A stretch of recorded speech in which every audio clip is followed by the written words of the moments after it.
To make her presentation. And again, this is going to be its memory of a lower class. You have 20 minutes. I'll finish in 10 minutes. Let me try.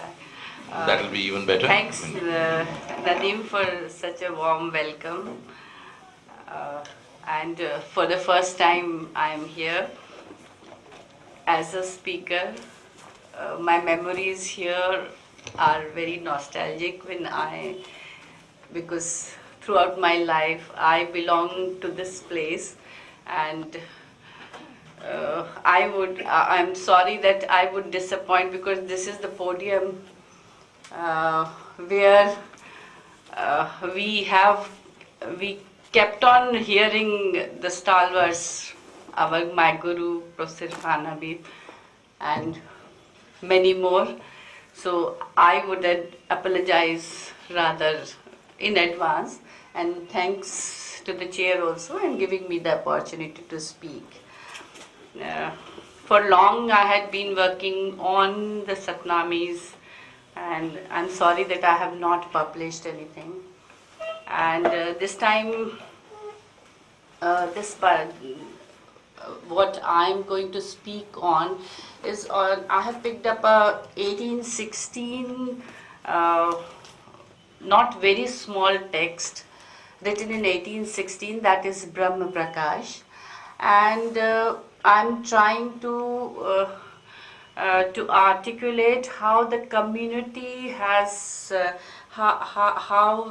in this particular text, how the common memory of the community of a Satnami shared past is being preserved in this text, Brahma Prakash, which is written by Buddha Prakash. It is an Awadhi text and written in the Awadhi heartland of Farrukhabad. Since I'm working for long on that, and we all, as a student of history, we all know about this we always use for the Satnami rebellion as a sudden uprising.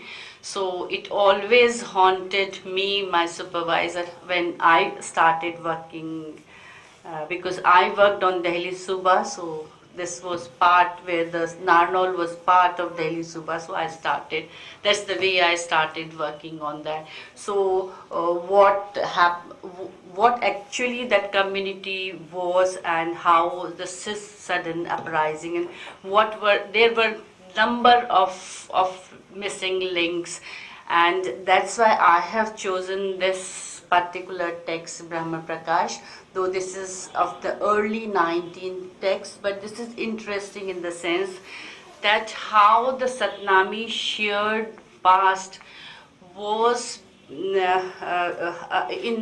that how they have tried to highlight on their own achievement and assertion of their power vis-a-vis the Mughal state, and how there were the contents of the forceful forgetting, intentional forceful forgetting. So how these aspects being articulated in the text, and this is the text is written in a poetic form.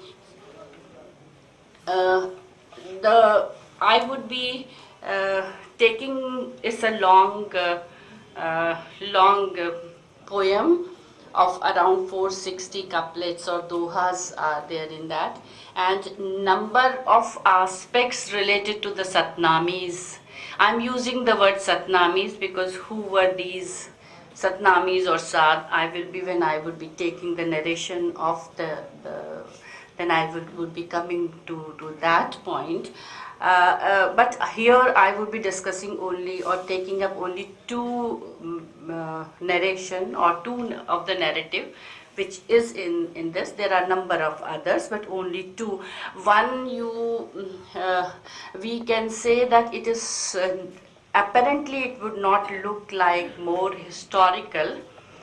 Rather, it would be articulated in the way that the writer was trying to establish the superiority of their guru, the prowess of their guru over the vis-a-vis the state, and in this case the Mughal emperor Aurangzeb.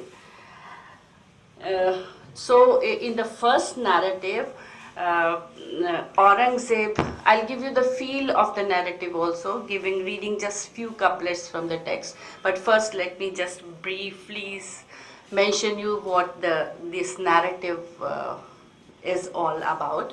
And in this particular narrative, Aurangzeb is mentioned as a fanatic. He was mentioned as an upholder of Islam, and he wanted to destroy all religions. In the text, the word is used, Chhattis Qaum, and then it goes on saying that he had destroyed temples and mosques, and seeing all this Abgat, for Almighty they were using Abgat, and for Guru they were using the word Sat Guru. And for Almighty, the Allah is also, depending on the context they have used. So Abgat and these two words are being used. So seeing these atrocities, the Abgat or the Guru or the Almighty had decided to send his Chela, that is the Guru, and so that he can emancipate, or the word used is Bhagat Didhao, emancipate the people from these atrocities. Just to realize that Aurangzeb should realize his what he is doing, his atrocities and what he is doing is wrong. First, the Guru tries to convince him that it is the Almighty or the Allah. Here he uses the word Allah. Allah has created two religions. He means that Hindus and Muslim, and why you want to destroy or want to keep only one, that means Islam. This is the way it is, the narrative is going on. So how for that, when Aurangzeb did not agreed or accepted his advice, he creates, the narrative creates an imaginary world, and in that the narrative goes on. I'll just briefly mention that the narrative mentions that how when Aurangzeb and his troops were about to bathe in Yamuna, just they entered into the Yamuna water, and Aurangzeb entered into the Yamuna. Then he just went into the trance and a whole imaginary world, and then he feels he is in another world, and he feels great hunger, and he finds nothing, and then he met with one bhatiyara, means one naan maker, or one, and he asked for food, and he said that he is ready to give the food, but every day he has to cook the naans, and then he has to take it to the market to sell it. Every day he used to go and sells the naan, and then this way the 12 years passes. And one day when he was taking all these naans to the market, he was feeling hungry, so he said that every day my share is for one naan, so why not to have naan right now? And then he again felt hunger, so he kept on eating all the naans in the between, and when he goes back to the bhatiyara empty-handed, he asks for the money. Aurangzeb says that he has eaten all and nothing has it. So he throws the karcha, he used the word the karcha, the big spoon, and out of sheer pain, Aurangzeb just raises his head, and then Aurangzeb realizes that he sees the Yamuna water, and then, so he in this imaginary world, within a one moment, the whole 12 years penance is being articulated in the story. So I'll be coming to the discussion of this, and the another. So Aurangzeb, the narrative ends with with the penance that Aurangzeb realized that the fakir has asked him to follow the true path, and he has asked me to respect and not to trouble other faiths. The narrative ends like this, and the second narrative is more embedded into the historical facts, in the sense, definitely it is again having a lot of additions and other, but it is very, very important for me when I am connecting the Satnami and Sadh, the history of the sect. It is very important. Now the second stories collaboration we get from the historical fact. That's why I'm saying it's more closer to the historical. It speaks about the Qazi ul Quzzat, the Chief Qazi Abdul Wahab, Aurangzeb's Chief Qazi Abdul Wahab's son. In the text, it is mentioned as Muqarrab, and the clash between the Muqarrab and Baba Udadas or Uddhav Bairagis with his two of his disciples. Though the narrative goes on mentioning that these two, one day in Chandni Chowk, Qazi's son Muqarrab was just taking a walk in Chandni Chowk, and he saw a fakir with a diamond-studded robe.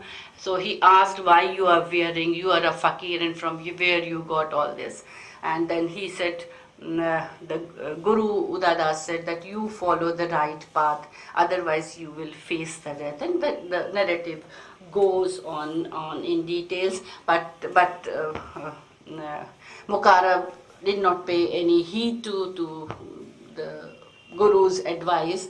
So with Guru's pratap, that the strong winds started, then he started flowing, and then Muqarrab rushes towards a forest, and then the winds were so strong that even the stones have started hurling and hurting Muqarrab, and ultimately he was being, in the process, to cut the story short, he was being killed when the matter was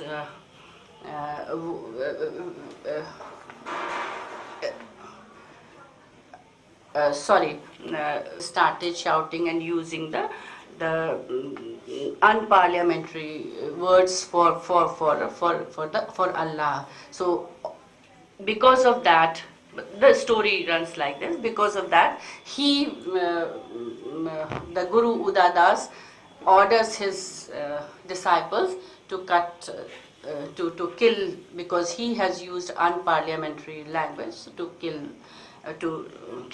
Qazi's son. And when it was reported to Abdul Wahab that his son was killed, as in retaliation he kills the two of the disciples who killed his son. The story goes. This is the story. This is even in the text the date is mentioned is 1669. I'll just read 2-3 lines for both so that you can just have a feel. Jambu, for the first narrative, if we don't have the time, I can leave it. No, you have 20 minutes. Okay, then. Jambudweep देश एक भाई बीच में दिल्ली शहर बसाई औरंगजेब जहां सुल्तानो हस्त खान वजीर बखानो न्याय इंसाफ और अदल कराई देश देश में कीरत जाई बाको तेज बहुत बरताई हिंदू तुरक दो डर खाई आलमगीर जो नाम धराई मुलक मुलक को लिख पहुंचाई देहरा ढारे मस्जिद चुनाई about the temple destruction. He is saying कोई न बाके मोहरे आई बरनो 7 लाख असवारा पैदल बहुत को गिने अपारा कटक असुर जो देखकर अतिर कर वो मन माहिर, एक दिन अब करियो दूसर राखो नाही, एक दिन मैं करियो भाई दूसर हमको नहीं सुहाई. I'm leaving all these details. This is just to give a feel of the first story. Then how it ends. 12 बरस पूरे भये, मन ही मन पछताई, होनहार सो हुई गई, लिखी न मेटी जाए. How this narrative ends like this. And another one which I have just brief. काजी एक वहाँ कहावा, बेटा मुकारब नाम धरावा, एक दिन मन में ऐसी आई, चौक चांदनी निकसा जाए, जहाँ फकीर बिराजे भाई, एक अचंबा दिया दिखाए, गुदरी में हीरा लाल जटाई, सो काजी की दिश पड़ाए. Like this the narrative goes. I am not reading the details. That's why I wanted not to read. Now, the first narrative attempts to situate the supremacy of the Satnami Guru over the mighty Mughal Emperor Aurangzeb. It reflects that before the might of the Guru, even the powerful king's power is futile. However, the interesting here is that what the community desired to keep as part of the memory.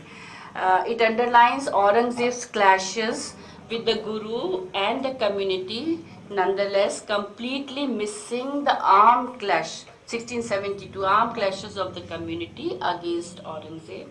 It suggests how certain and rather, for historians' point of view, a more powerful narrative was erased completely and being replaced by a non-event.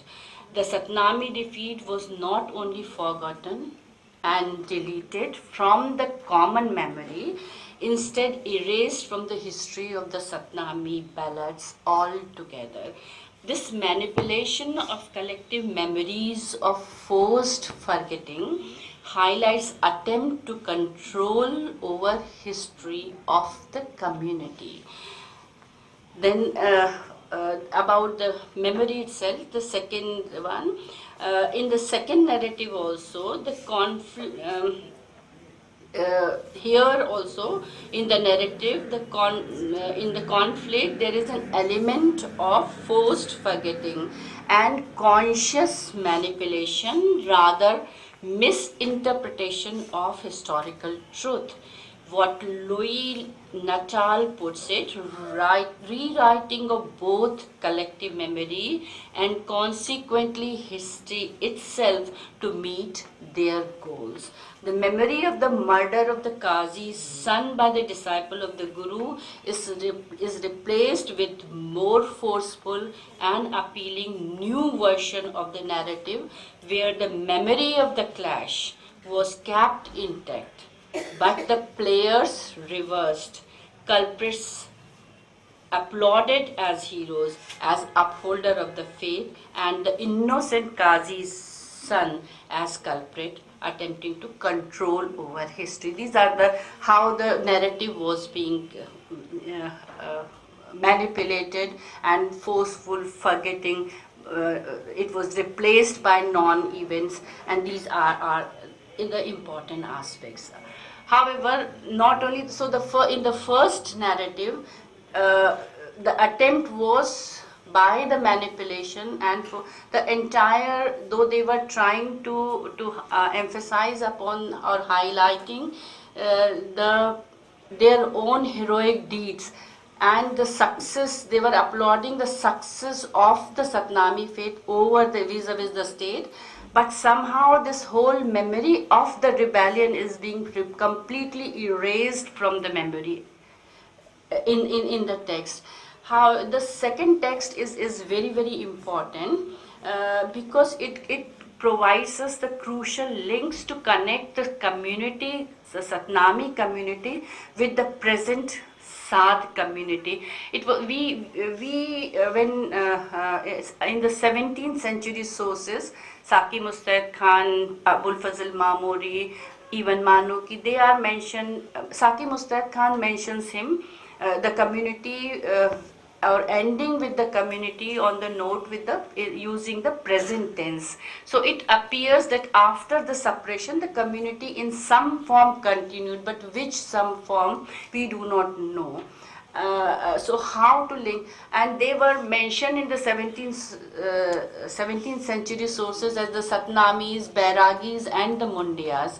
Now we do not find in the 18th century no Satnami, no Mundias, no Bairagis, and so Satnami, Mundias, Bairagis in other form we get, but about this community, what we get in as early as 1713 when Farrukhabad was founded by Nawab Bangash, there is a separate mohalla of Sadwada was being established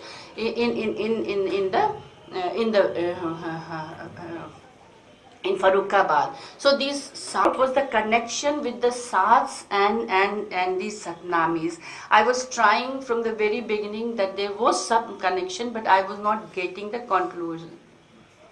Proof. Now, Saki Mustad Khan mentions that there is the second narrative which is mentioned by in the Brahma Prakash. We get the reference in Saki Mustad Khan that the Qazi, we get that because of one Bairagi, he calls that the name, uses the name not Baba Uda Das but Uddhav Bairagi, because the Bairagi word was used. So from the very beginning we were thinking that these Bairagis were the Saad community, and there was Bairagi along with Buddha Bairagi along with his two disciples was at the orders of Aurangzeb was beheaded because of the because he was Uddhav Bairagi was kept in confinement at the Kotwali because of he was seducing men to false beliefs, and his two disciples were every day used to come to, now he is not Mukarram. Mukarram was Qazi Abdul Wahab's son, which is mentioned in Saki Mustad Khan. So these two Rajput disciples were trying to release their Guru, get him released, but they were not successful. So one day, getting the opportunity, they stabbed him to death. So this is how the history was, with many historical facts were being manipulated in the text, but the historical players are very much there in Brahma Prakash also, and the date which is given by Saki Mustad Khan is 1669, and here also in the Brahma Prakash also they mentions that the Guru's chola uthayo means he died in 1669. So it also establishes the links. So this narrative is very important because it establishes first. I'll just briefly conclude. 1 minute. Okay, so that it establishes the identity that the Guru was very much living in till 1669, and it was Uddhav Bairagi and Uda Das was one and the same, and it also points towards a more important question, that the religion, the dissatisfaction, because we all know that the immediate cause of the rebellion was agrarian, because a revenue official killed one Pyada of the revenue official, killed the Satnami, and the rebellion started. But there was very much dissatisfaction present already within the community, which this link clearly suggests, and the spark was probably provided. So religion also was playing an important role. I'm not going into detail and articulating all these. We will take up the questions. We'll take up the details in the question hour. Thanks. Well, thank you very much. You began by saying that you would speak for 10 minutes. Like a good politician, you continued speaking for the time allotted to you. Anyway, the floor is open to a couple of questions. We are running out of time, so I'll just give people 2 questions to this paper. You've asked one already, have you? No. The question that I had was to know about your opinion on the fact that the level of popularity that these texts have, and there's also the regional element and the language used, that is Awadhi, that posit the popularity of the narration in popular imagination. So the level of maligning the king, Aurangzeb, is further magnified by such texts. So the role that is played by the popularity, so the element of popularity, what is the level of the audience that was there for such texts, so that they did seep into popular historical writings as well. Related the text, and it is addressing to a particular audience. So how this is an example of how the common memory of a community and transforms the events, and more important, as a historian, more important events to us might be the inherent underlining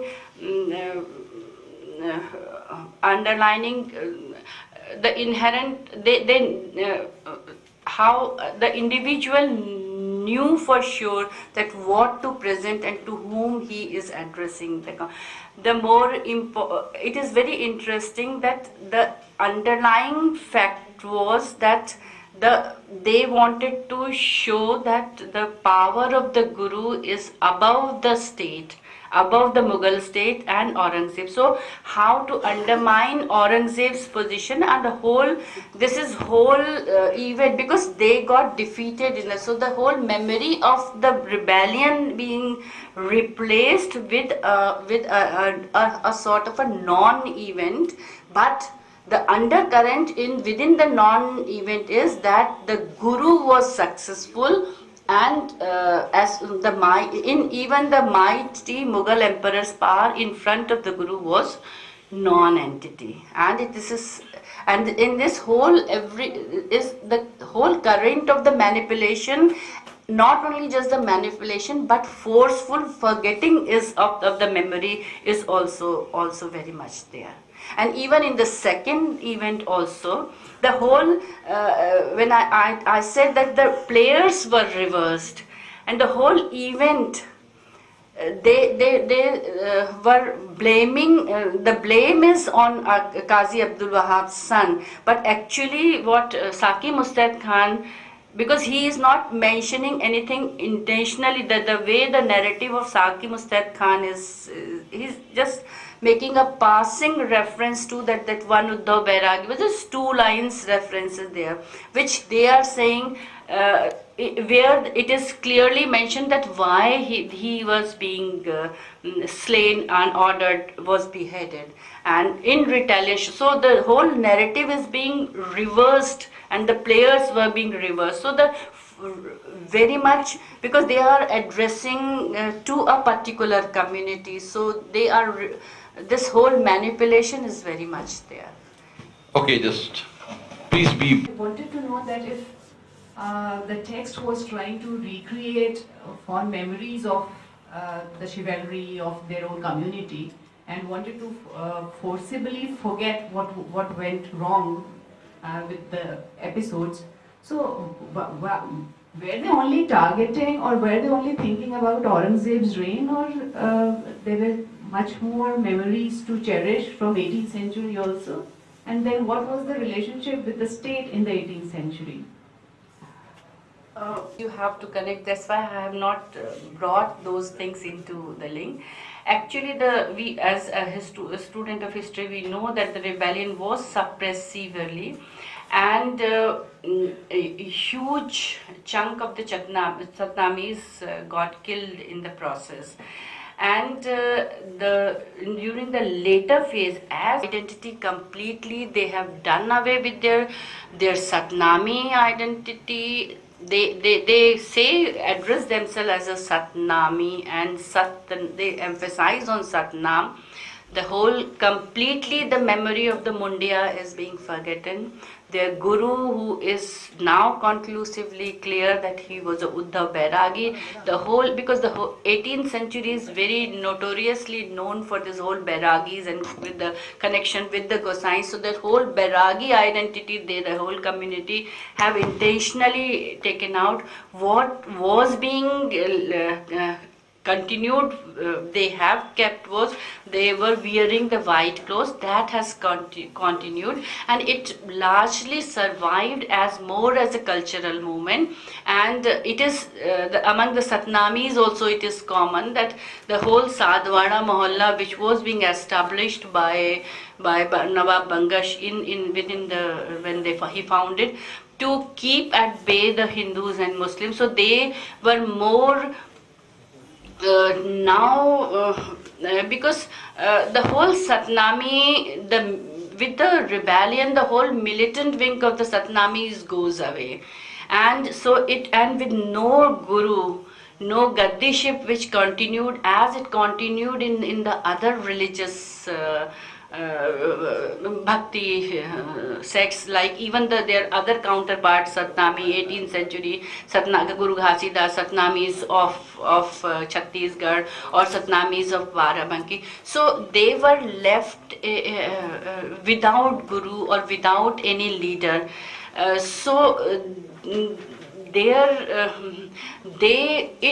The movement survived only as a cultural movement. So there are many changes happened post. So community intentionally, forcefully tried to dissociate their identity with the rebellion, and that's why very few memories, when I went and digged into very few faint memories of the rebellion you can, and that's why it was very difficult for me to establish the link. This is for the first time the Brahma Prakash and Saki Mustad Khan's evidence could help me to connect these two Sats and this Satnami community, that they are the surviving existing part. So that's the last brief question. no. Well, no. In this text, Is no. there any mention of the oppressive taxation system No, led to the no, repression? no, nothing. That's why I'm saying that. Very interesting presentation. And I think now I ask